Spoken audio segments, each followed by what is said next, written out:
Night నా తమ్ముడు ఇంటికొచ్చాడు. వచ్చేటప్పుడు చూడండి మా అమ్మ ఎంత లగేజ్ పంపించిందో. వాడి దగ్గర ఒక సంచికి పంపించింది. అయితే వాళ్ళ మామకి ఎదురెళ్ళి లగేజ్ తీసుకోవడానికి వెళ్ళాడు. ఏమో పెద్ద మోసేవాడు కాబట్టి తీసుకొచ్చాడు ఇంత లగేజ్. నేనైతే నా కోసమైనా తీసుకొచ్చేదాన్ని కాదు. నాకైతే అస్సలు ఓపికండదు. బస్సులన్నీ మారుకుంటూ ఇలా కొనుక్కొని తింటున్నా. మన అమ్మ దగ్గర నుంచి పార్సల్ వచ్చిందంటే ఆ హ్యాపీనెస్సే వేరు కదా. మీకు చూస్తుంటేనే అర్థం అవుతుంటుంది. నా ఫేస్ లోనే కనిపిస్తుంది ఆ హ్యాపీనెస్.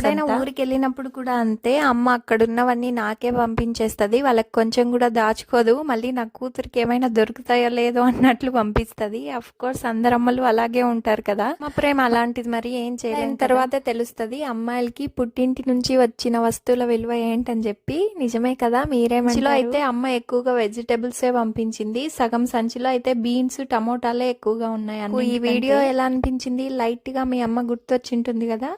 ఈ వీడియో నచ్చితే ప్లీజ్ లైక్ చేసి నా ఛానల్ని సబ్స్క్రైబ్ చేసుకోండి. Thanks for watching.